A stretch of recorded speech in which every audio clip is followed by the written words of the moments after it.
حصار ادب T V کے ناظرین، میں ہوں عنایت الرحمن ہزاروی اور آپ دیکھ رہے ہیں پروگرام فہم دین۔ ایک مسلمان کے دوسرے مسلمان پر 5 یا 6 حقوق ہیں۔ دونوں روایات آپ کے سامنے ہم نے بیان کی۔ 5واں اور اہم حق ایک مسلمان کا دوسرے مسلمان پر چھینک کا جواب دینا ہے۔ وہ کس صورت میں دینا ہے؟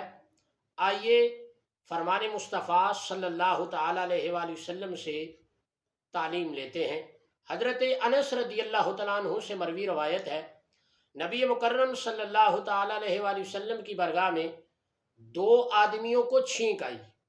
ایک آدمی کی چھینک پر آقا کریم علیہ الصلوۃ والسلام نے یرحمک اللہ، اللہ تجھ پر رحم فرمائے، یہ فرمایا، اور دوسرے کی چھینک پر یرحمک اللہ کے کلمات نہیں فرمائے، یہ کلمہ نہیں کہا۔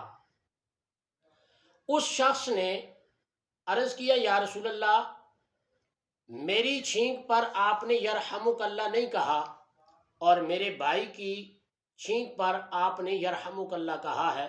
تو آقا کریم علیہ الصلوۃ والسلام نے فرمایا، تیرے بھائی نے الحمدللہ کہا تو میں نے یرحمک اللہ کہا، تو نے الحمدللہ نہیں کہا تو میں نے یرحمک اللہ نہیں کہا۔ اسی طرح دوسری روایت کے اندر آتا ہے کہ آقا کریم علیہ الصلوۃ والسلام جب آپ کو چھینک آتی تو آپ اپنا ہاتھ منہ مبارک پر رکھ دیتے اور جتنا ہو سکتا آواز کو پست رکھتے۔ تیسری روایت کے اندر آتا ہے، یہودی نبی مکرم صلی اللہ علیہ وآلہ وسلم کے پاس آ کر چھینکنے کی کوشش کرتے، چھینکتے کہ اس کے جواب میں، ہماری چھینک کے جواب میں نبی مکرم صلی اللہ علیہ وآلہ وسلم یرحمک اللہ کا کلمہ فرما لیں، یہ الفاظ کہہ دیں کہ یرحمک اللہ، اللہ تجھ پر نہ رحم فرمائے۔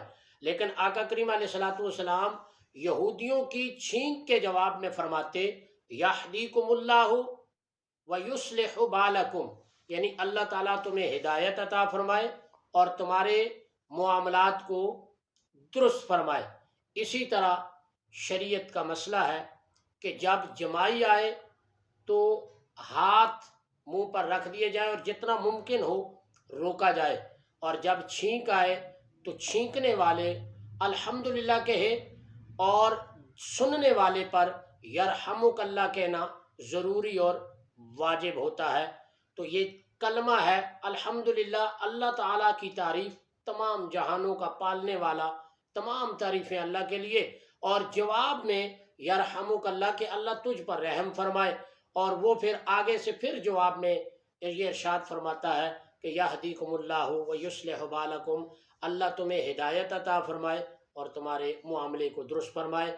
تو حصار ادب ٹی وی کے ناظرین، آپ بھی ایک مسلمان کے جو دوسرے مسلمان پر حقوق ہیں ان کو ادا کرنے کی کوشش کریں۔